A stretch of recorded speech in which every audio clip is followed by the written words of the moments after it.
Hello ladies and gentlemen, we are starting the review day with some G2 Esports versus Team Liquid, fun game. I wanted to also take this chance to show you guys my pick'ems because people asked. Currently, I guess the mistakes, the mistakes that we see is Unicorns of Love. This looks fairly accurate. This also looks fairly accurate. And this looks accurate. So we nailed everything except UL versus FlyQuest. But this is, let's be honest, that game could have ended either way. That was FlyQuest versus Solo, and it was a very, very close battle. Alright, enough with the fun. Let's jump into Team Liquid versus G2. Let's move up this bad boy. Let's finish up the draft.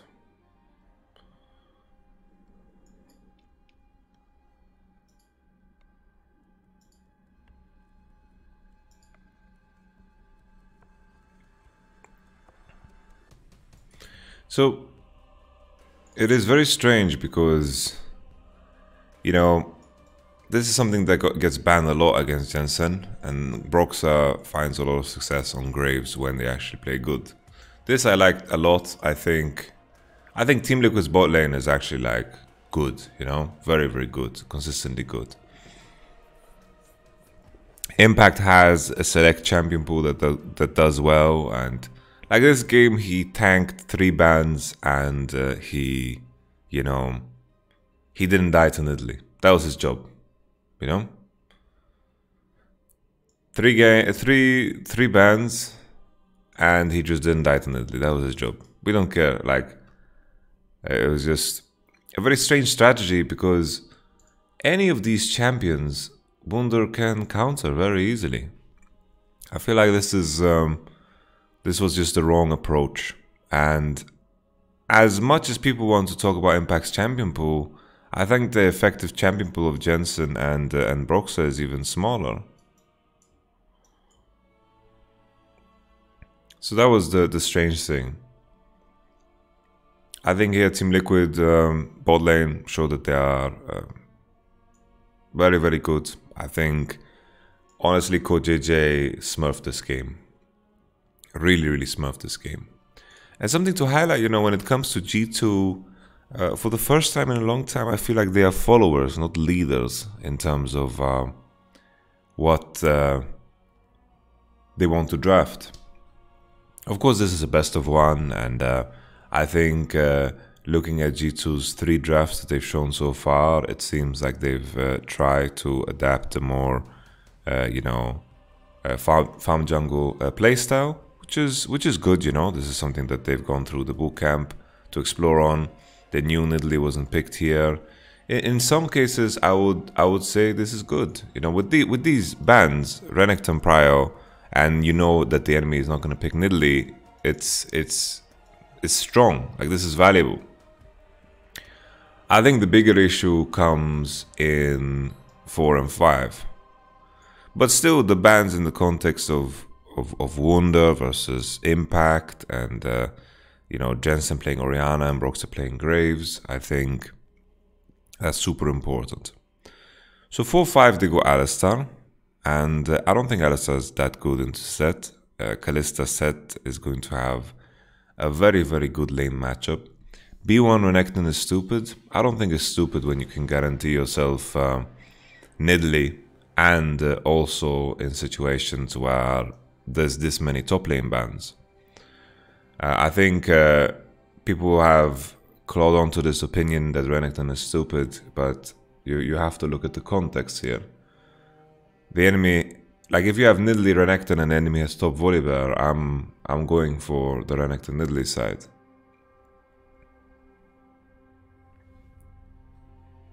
Ashe is okay, like Ashe is good into this. Tahm Kench gets banned. I think here Leona ban was strange. Like, they can still go Nautilus here, and then let's say they go Zoe, you know, Or they could have picked maybe Orianna themselves. I just didn't understand why this ban is not Orianna. Why is this ban not Orianna? Thank you, Panzer Banane. Now, when we think of Team Liquid, the fact that this was not Orianna was shocking. Very shocking to me.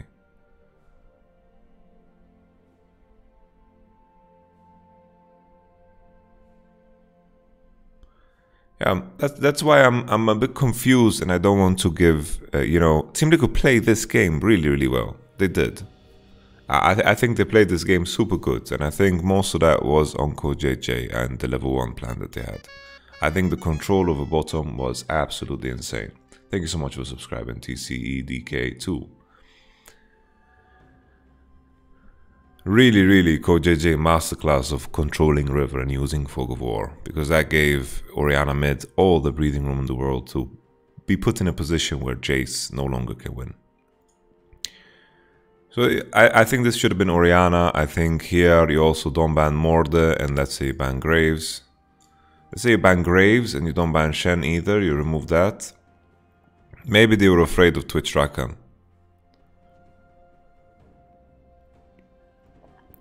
But what you can do too is...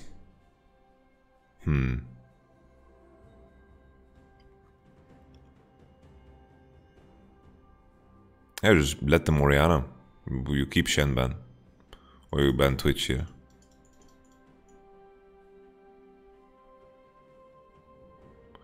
Yeah, the draft goes from there to there. Why not pick Bard? Bard into Kalista set is very bad. Like, you're going to be losing.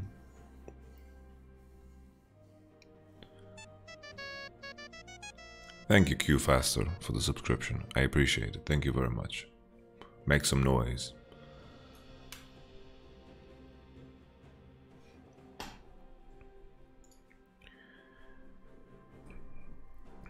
But yes, I think Jace gets screwed over if Nidalee gets screwed over, and that's what happened this game.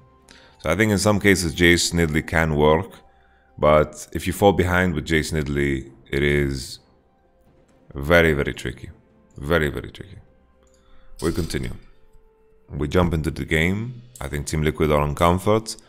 We know the premise of the draft. Blue side needs to snowball early, which is tough to do when you have Ashe Alistar on your team, honestly. If the enemy has Kalista set and you have Ashe Alistar, already you have a lane that is so polarizing. I think they picked Alistar because historically it's good into Kalista, but that's usually as the game progresses.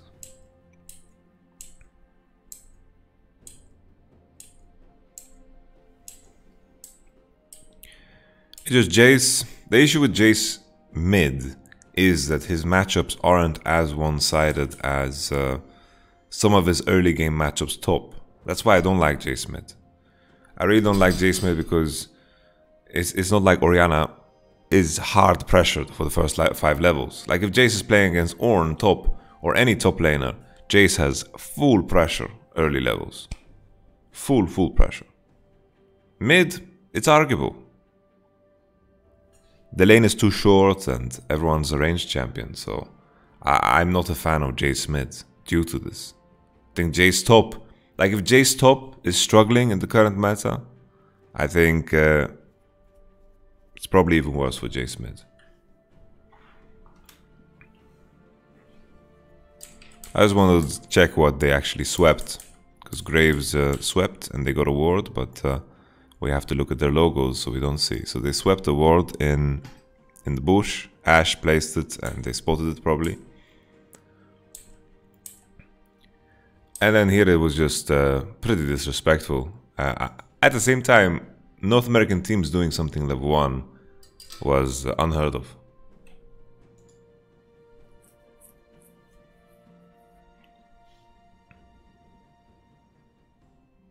I think the moment this happens, you have to give up. Like you don't have a real chance. I think this is super difficult.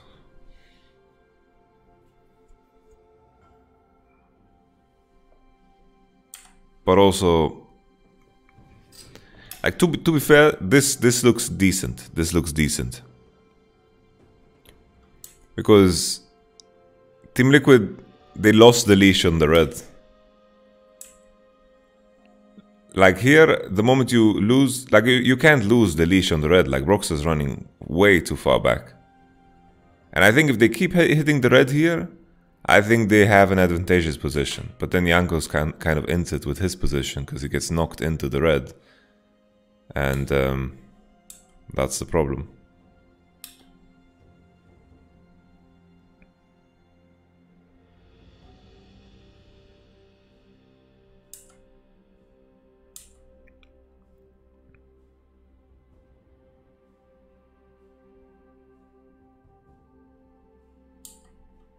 Because in a world where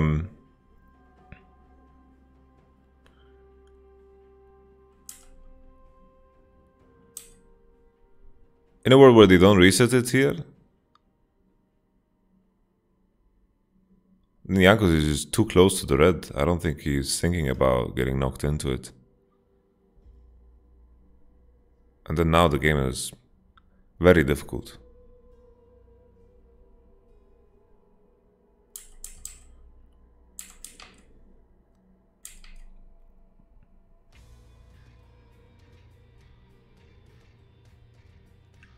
Jace cannot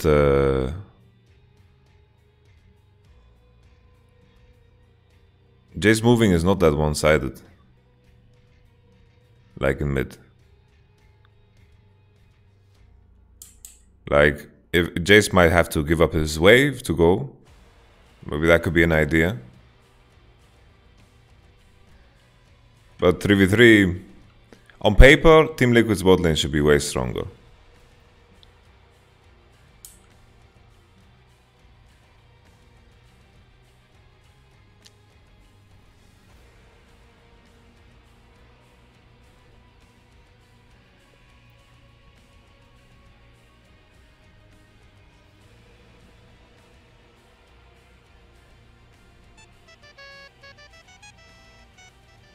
Thank you so much for subscribing. I'm Mr. Hedgehog.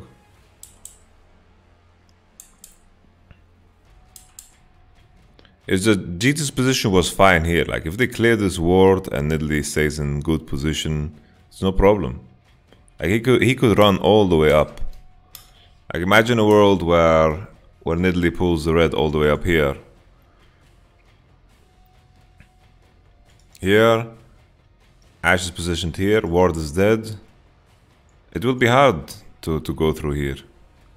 And then the most important thing is make sure you don't get stunned by Sett.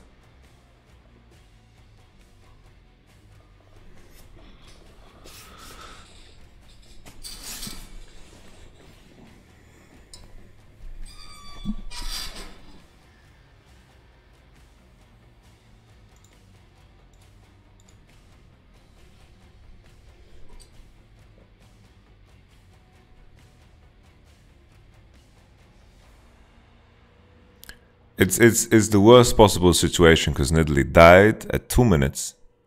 You smite, which is also not very bad. Lost his red. Like it's just a disaster. And on top of that,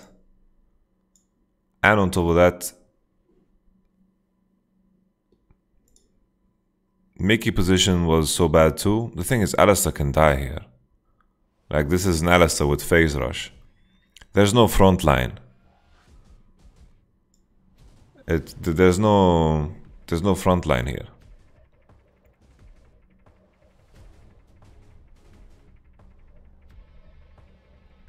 Like Alistar is also a target. Well, that's why Team Liquid's bot lane, like Team Liquid's 3 champions are so much better level 1. Like the conditions to be met in order for them to win this level 1 are so easy to achieve.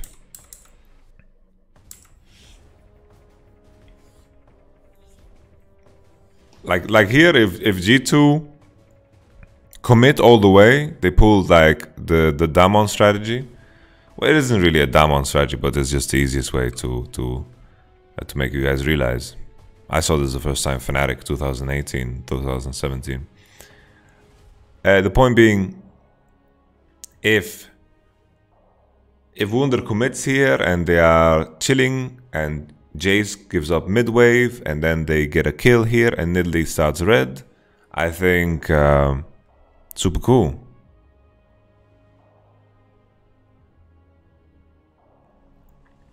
But they are fighting 3v3 and it just comes across as very lazy preparation because G2 didn't think about this level 1 happening at all.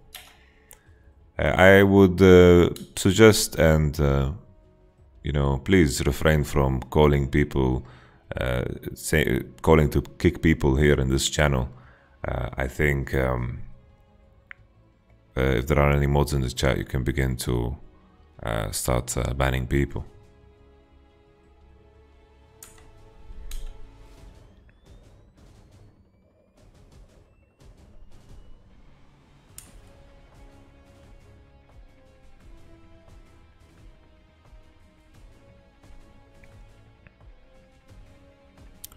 So there's a fine line between criticism and just straight up, flaming a player. Jankos has a couple of bad games and now you have to doubt his whole career. Like, it's really, really insanity. So yeah, just getting Eid. Alistar cannot be the one going first. Keep him as phase rush Alistar. So he's not a tank. He dies. He dies just as fast as Nidalee here. He has 100 more HP, but other than that, it just doesn't make a difference. Can maybe phase rush and run away, but that also takes time.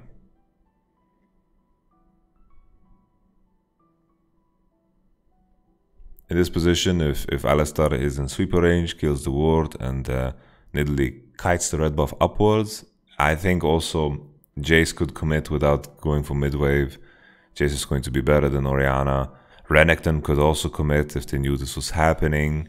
It's just, like, of course, in hindsight, looking at a combination like Sett, Graves, Kalista, you're going to, of course, think that they're going to level 1 invade you, but it's just something that Team Liquid never does, or any team never do. So I think maybe this was just a preparationary mistake. I don't know what tied into this. No, there's definitely ways to work around this. You know, the next level of evolution is that Impact also commits. If Impact also commits and he starts Q and then Renekton is there, then there's layers to this, right?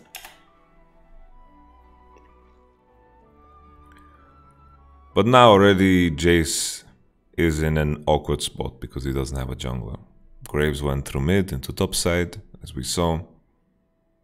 Graves' conditions are very good.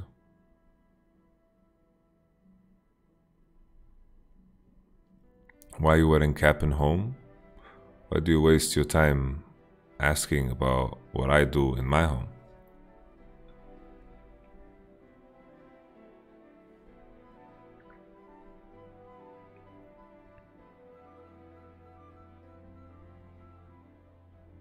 Put in there if you are not in range to auto-attack Volibear, that you want to keep your rage so you don't waste your W on the minion. Because of hair loss. Think I'm losing hair? I think I'm making the executive decision to hide the chat for the rest of this review. I have some degenerates here today.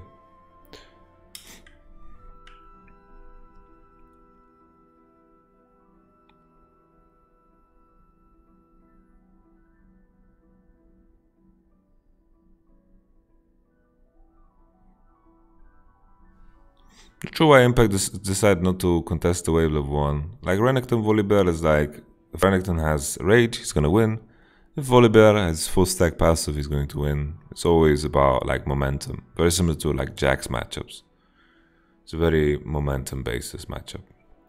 But Volibear stacks faster. Easier for him to start pushing waves and so forth. He gets full stacks very quickly and can push very easily with E. So I think like 1v1 Volibear is slightly favored, but I think it's easier for Renekton to set up ganks.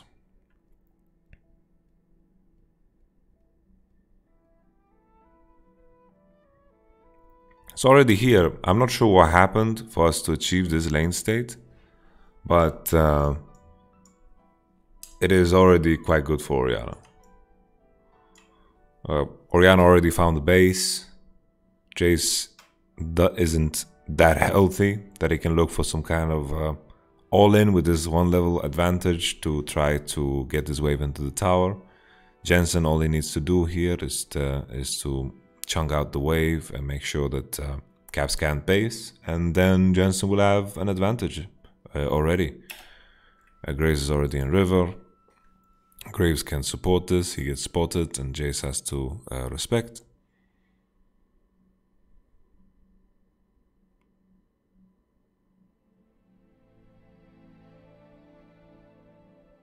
Broxah kind of hinted.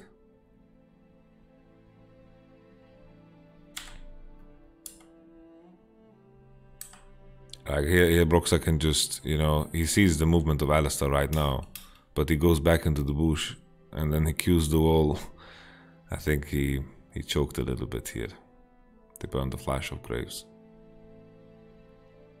But Graves' timing here on bottom side is pretty good, because this is the moment where, if anything, G2 need to try to fix bot, but Team Liquid are gonna have such a good base now with the Cutlass purchase.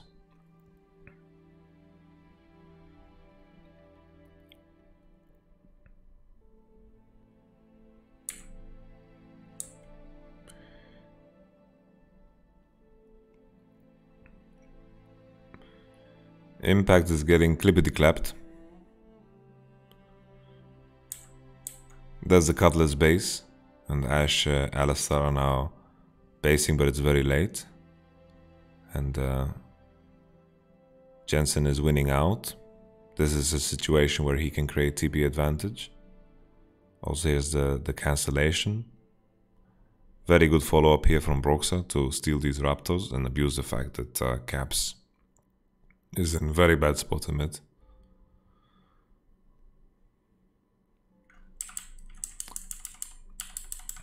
Something to pay attention to here as well if you want to learn as a support. The tempo swing that Team Liquid get here is so massive, because they already based, the big wave is on the tower, and Ashe, Alistar need to push the next one. Another way to handle this is if G2 just want to freeze this and base, but maybe their gold is just too shit for them to do it. Because if they could freeze and look to base, then they wouldn't have to push the next one, and then Alistar could match the tempo of Sett. But just because they're pushing next, Kalista is now on bottom side, and Sett has such a big window to do things. In a world where Alistar and Ashe base at the same time, they keep the freeze. Because in terms of items, it's not that big of a difference. Like, one longsword is why you are giving up so much tempo on support. I don't know if I like that. Because Alistar could be here at the same time, or not that it would make a difference, but in maybe a different game it would make a difference. So Kalista is now pushing bot. Ashe and Alistar, you can see on the minimap that they are very slow. Super slow.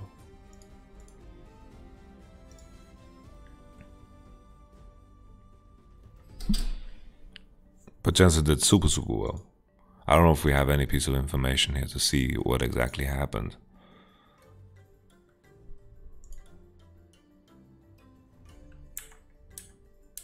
Oh, he goes and kills the Raptor. Look at that. He goes and kills the Raptor.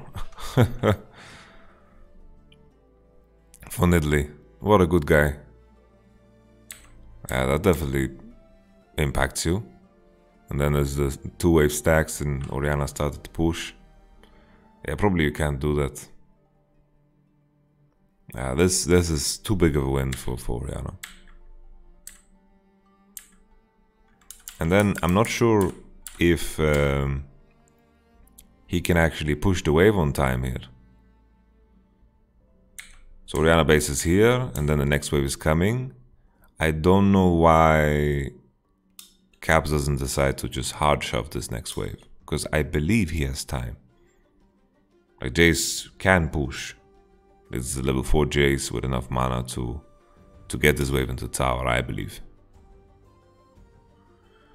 But at the same time, maybe because it's cannon, he just can't.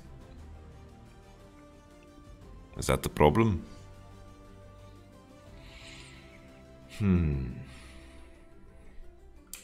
Just trying to identify how many minions there are in that wave by the time. Like, is he trying to push? That's the question. Yeah, it's a cannon, so he can't actually.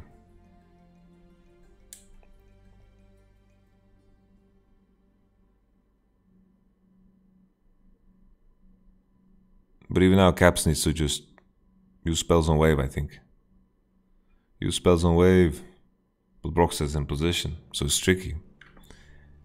Yeah, I think, as silly as it might sound, Caps can't kill that Raptor. He can't. Killing that Raptor is too impactful. The next wave is cannon, and it's too bad. We talked about the tempo swing from Set. I think Ashe, maybe she should just look to freeze. Even here, what they can do is they don't kill the next wave, they freeze the next wave too. And then they base already. Like here, Alistar can just pull the wave, they base, and then the tempo will be somewhat equal.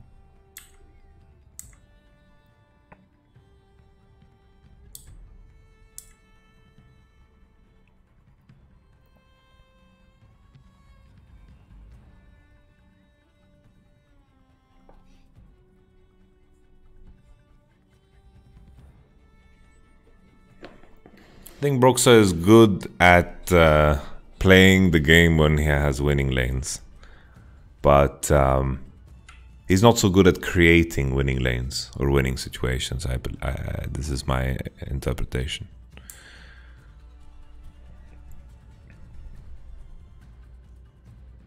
I was surprised that they keep chasing into this, because in the green room I was saying this is doomed.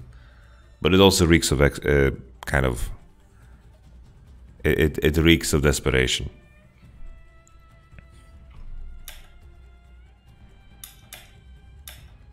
They just get slammed.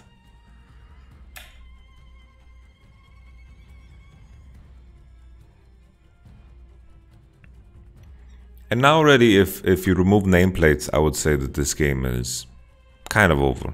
Like, this is very, very significant.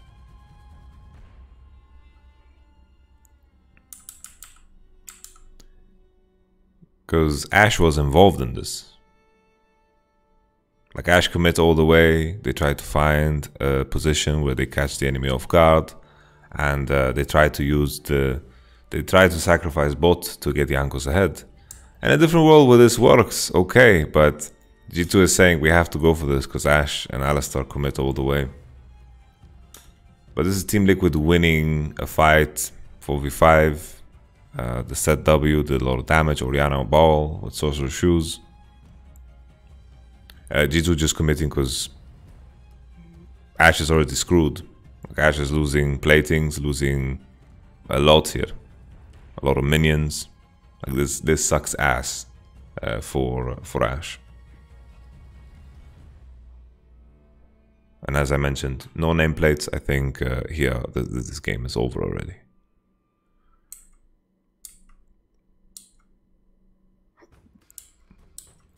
The next controversial point in the game was the Rift Herald swap.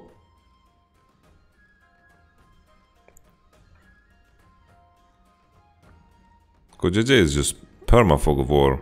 They don't know where KoJJ is. The pink wall placement is very neat and the control of River is very nice. Like, basically, this is Set, right?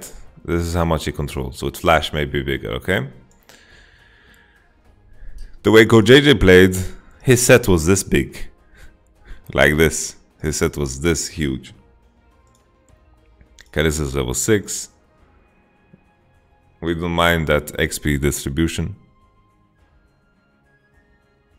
Wunder looking like he's playing a bit desperate. But I don't blame him. I don't blame him at all, man.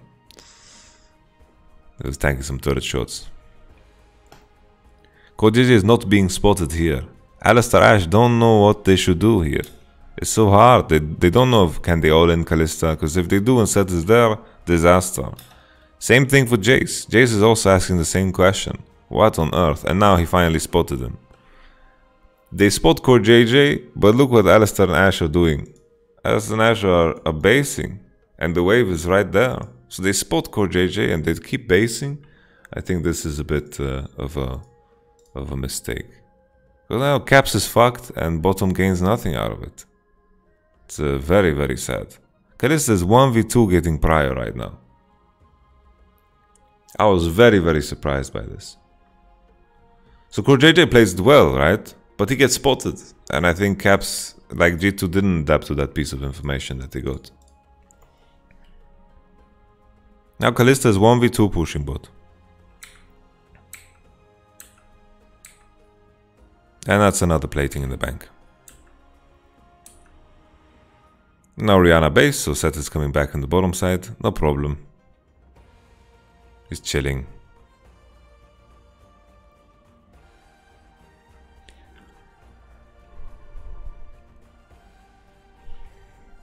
Nidalee is very weak.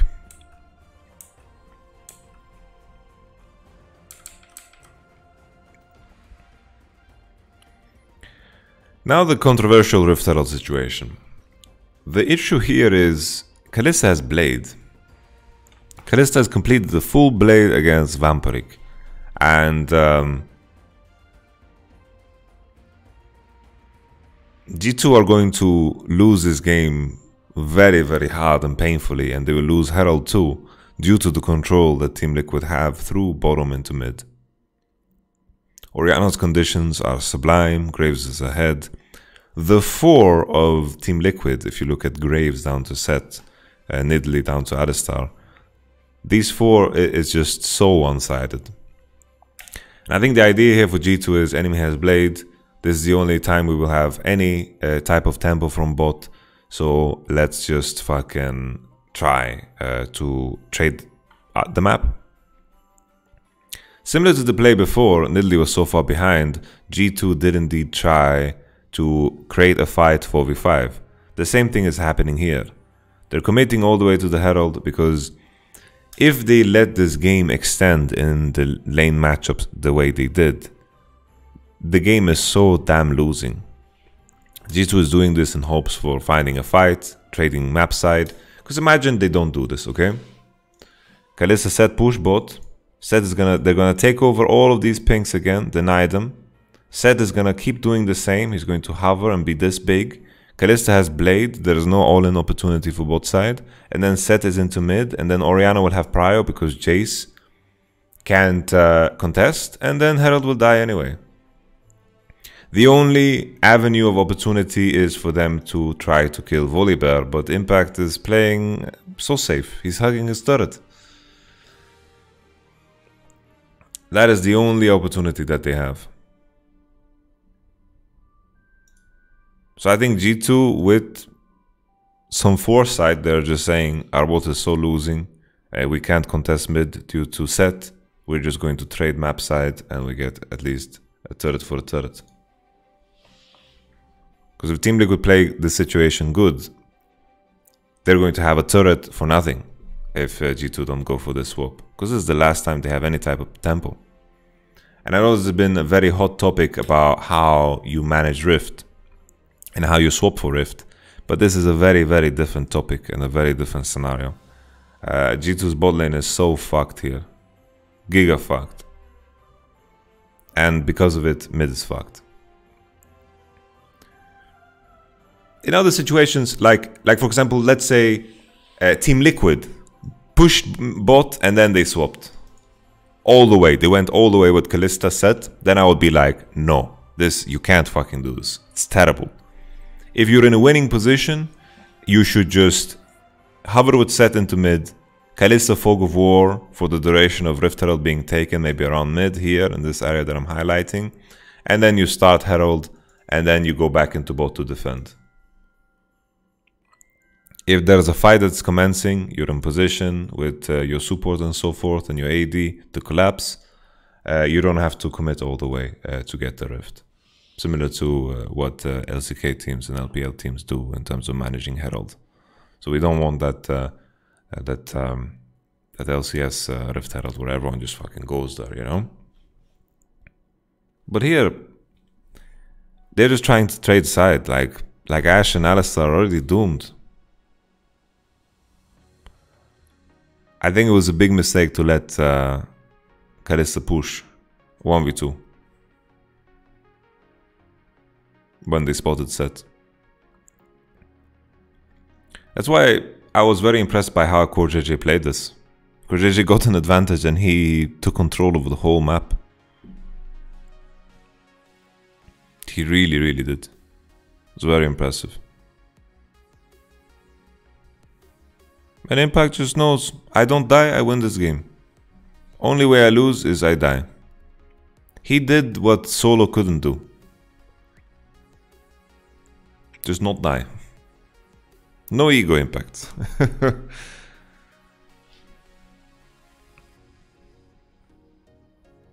Look at that goal differential, man. Poof.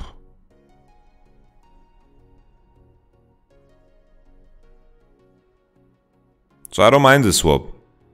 I don't mind this commitment to Rift Herald because bottom was so doomed. Like, of course, the position in the game hasn't changed. They are still losing. But there could be a world where Team Liquid just take this Rift Herald on their own. They will have Sett and Orianna around mid. Jace will be hugging the turret. And they will take the Rift because of it. And then they take the first tower. And then G2 are in the same position, but they have 1 tower less and 5 platings less. That could 100% be the case. And the only opportunity for G2 to go for that swap was exactly that.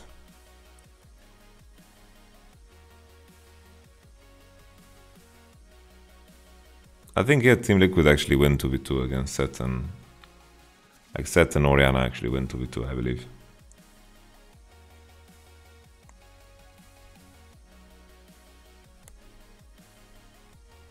Only opportunity G2 has now is to outnumber. Or to try to kill Volibear.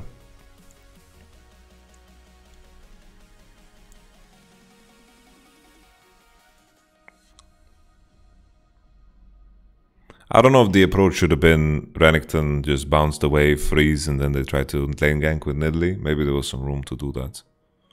I'm not completely sure.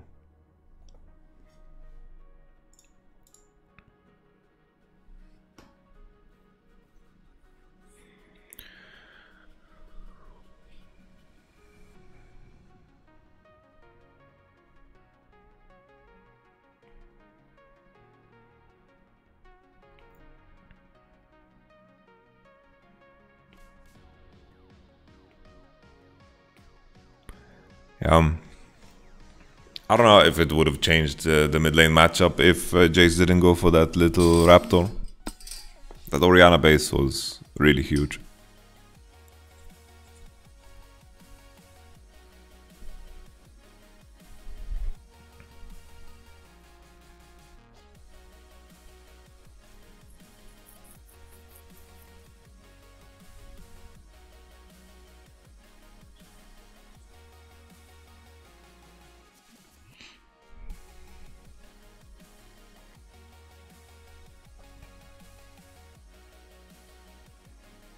For me, yeah, CoreJJ was the MVP.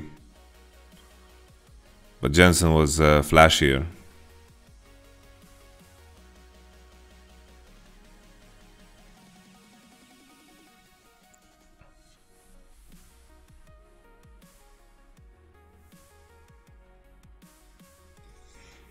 But really, really impressed with CoreJJ, man.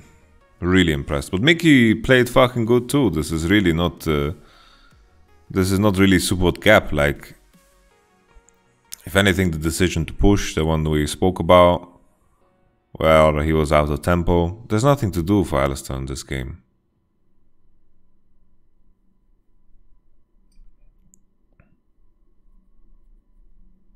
Because the only thing that kept them in the game was what Mickey managed to accomplish. Well, kept them in the game is very, very vague. But let's speed this up because I've been saying over and over now that this game is in shambles and over.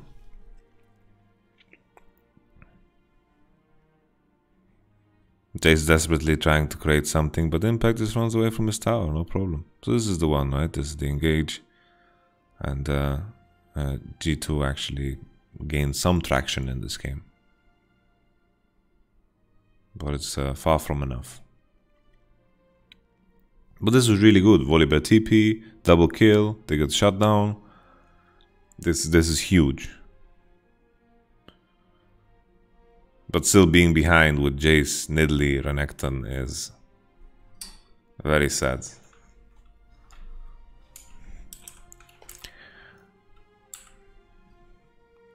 Seems like the idea is just to burn Alistar ult here off of this. But then the Q flash is very neat.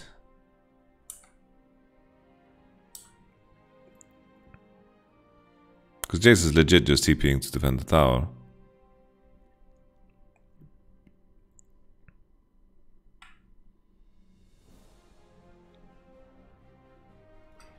Wunder kind of dicked on Impact.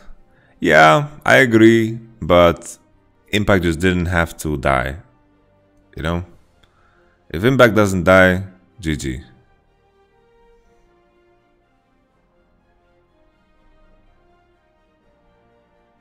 A lot of top laners don't have the ego to do that.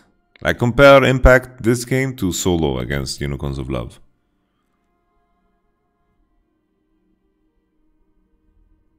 Impact didn't need to do anything. He just needs to make sure Nidalee doesn't get the kill, so she recovers within the game. This was also sick from Mickey. Tactical, very important flash. I wonder if the arrow could just be a tad bit faster. Because the arrow comes late. But it's a good play from Mickey again. Team Liquid had no business face shaking after this, because Team Liquid here in this position, they don't need to go for this. Graves is just gonna clear bottom side camps. Orianna's catching top. She needs to clear fast to make sure the wave doesn't freeze and it crashes in the middle. Orianna back into mid. Volibear hover mid after the camps together with Graves. And all is good. They have no reason to be here. Like Team Liquid is already committing to this play. Volibear is pushing bottom. So this is strange.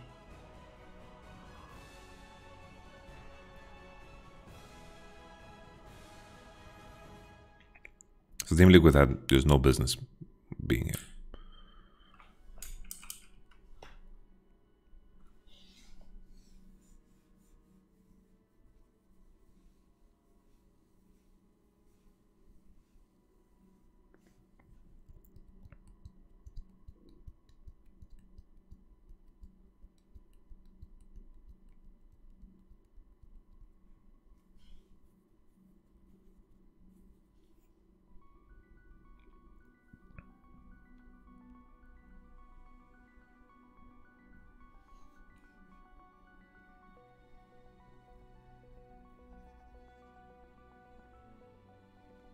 Black Cleaver Graves. Not sure about it this game, I think. Let's go.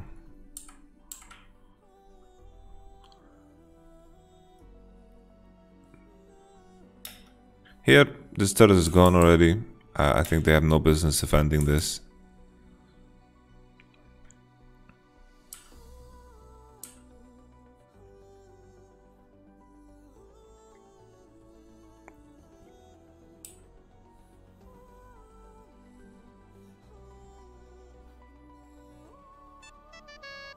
Thank you, Zero Hero TV.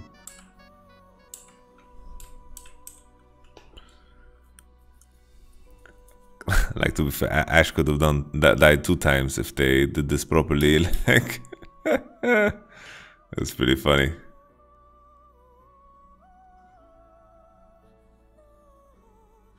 But this turret should just be gone.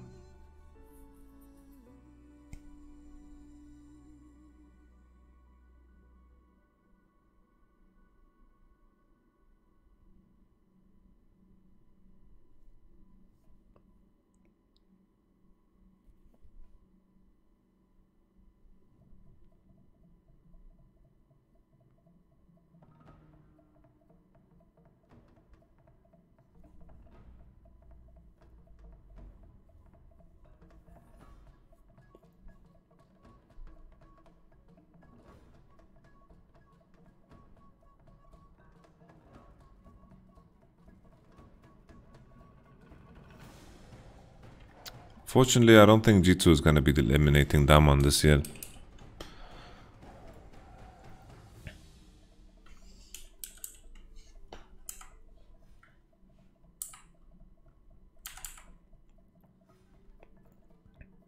This is a bit strange to me that Team Liquid commits all the way here. Look at pay attention to Ashe positions though. This is what Team Liquid are looking to punish. But Mickey, once again, like look how beautiful this is from Mickey. Boom. Very nice. Mickey legit smurfing, man.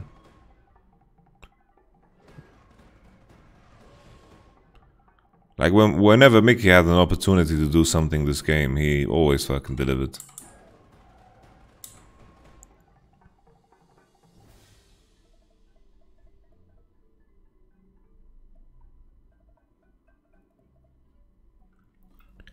Also, this was 4v5.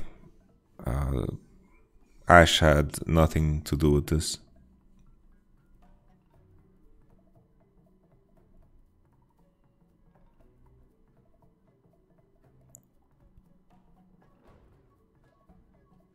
So phase rush is pretty neat for Ali because already when you have ult on, the aftershock doesn't really make a difference for you. And also, you proc phase rush with your combo and E on very fast, so you can chase after people with your E and almost always guarantee stun. And you can choose to get out as well, so there's multiple uses.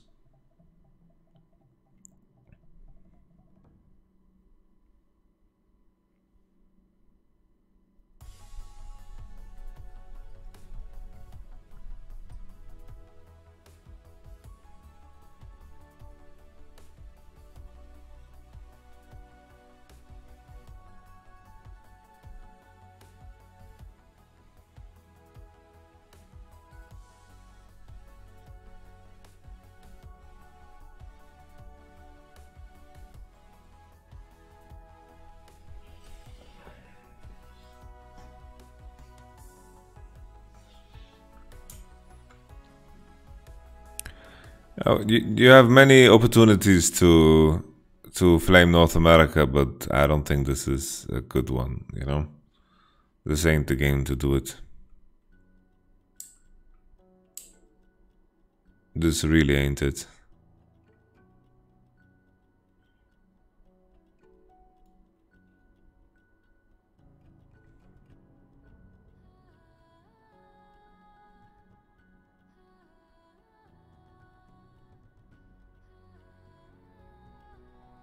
Boom.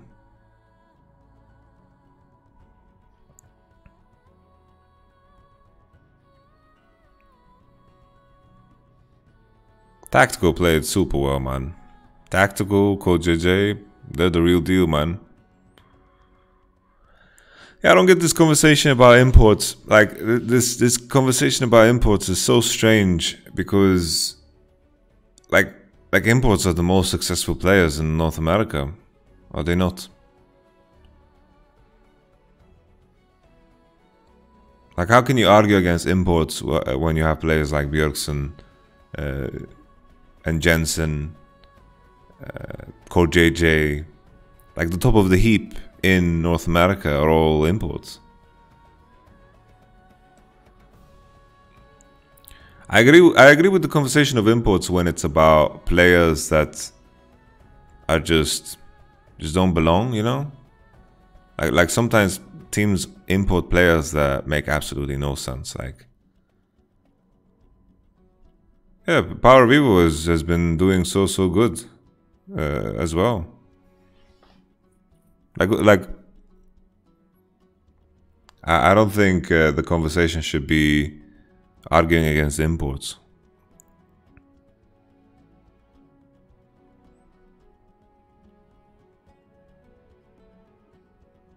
Did playing in NA affect CodeJJ's stock? Yes and no.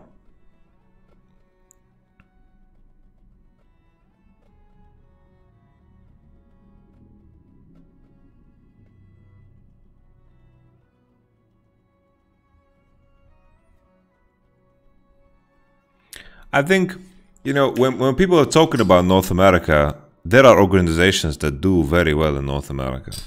Like the first two that come to mind very easily is Team Liquid and Cloud9. Like these orgs are premium, and I think they are doing the region justice. I think in the conversation of the problems of North America, the teams are not on equal grounds in terms of what issues they have. Team Liquid is a championship level team in North America. It just comes down to all the other orgs. All the other orgs, like if we look at Europe, you have G2 and Fnatic. G2 and Fnatic are the teams to beat. Everyone else in the region needs to be taking risks, needs to challenge the top somehow. That was my idea the entire time, right? When I did the Vitality roster, worked with Splyce, my idea was always what has some chance to, break the top somehow. Can I get players that are going to be the next generation of players?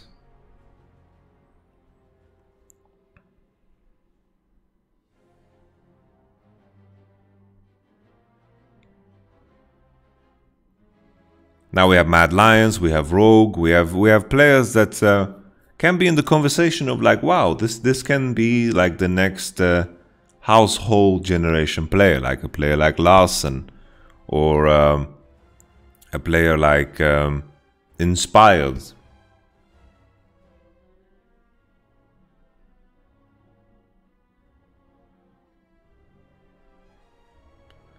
I don't think in the conversation of the problems of North America that Team Liquid and Cloud9 should be in that conversation the same way. It's just everyone's putting it under the same umbrella, but it really isn't the case. Like I think you can easily point fingers on some North American organizations that don't do the position they're in justice.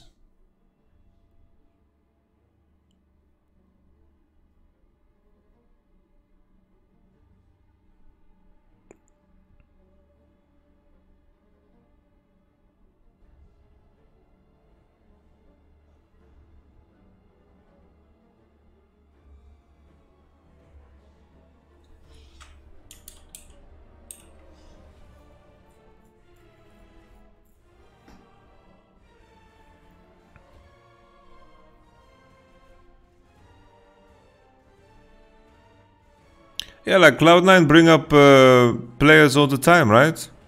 There are players that come to Cloud9. The management, with Rainover as assistant coach and working with the academy team, he's doing super well. They had Reaper, C9 had good results, even though, always year after year, everyone's like, yeah, Cloud9 lost all of their players. What's going to happen this year? And they figured it out, I think Cloud9 is a premium organization.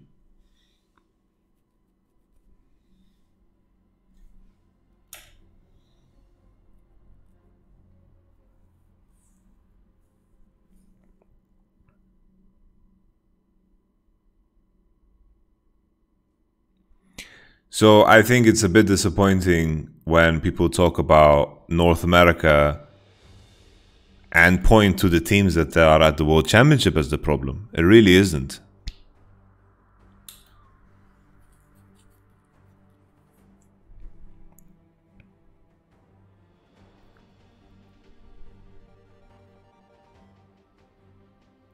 Papi is playing so well. Yeah, Papi is playing really well.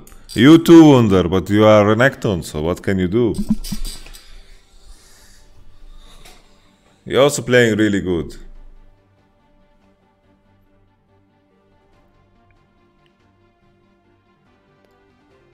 Wunder.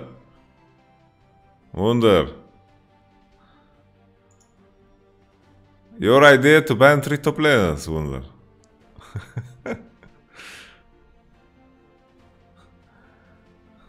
He don't need this Wunder. Wonder, Wonder. You're so good, Wonder. Any matchup you gap. This fucking Renekton.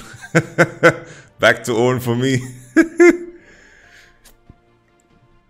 Need to ban this. Need to ban these champs, bro.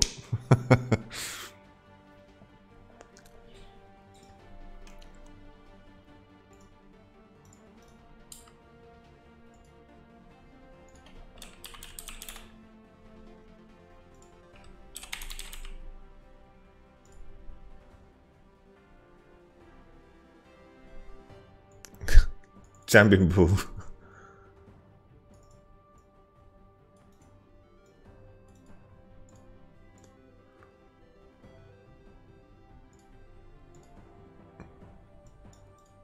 Champion pool.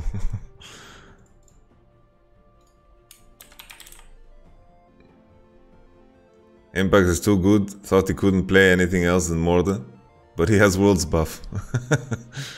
Yes, yes. Nah, he had a good mindset. Good mindset. Don't die and I will win game. You say top die, but he say top don't die and I will win the game. Hug the turret with Volibear.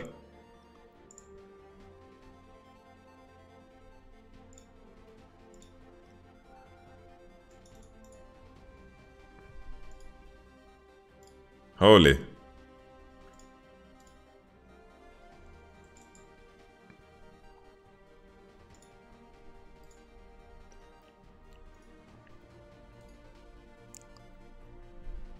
I'm not worried about G2's chances though. I think the Splice boys will take it all the way.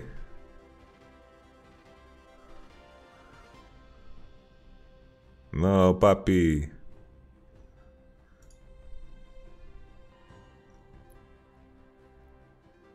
Anyhow, I think this game was done and dusted very early on.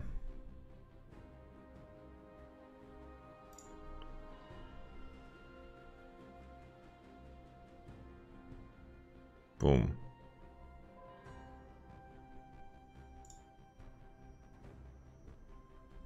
Okay.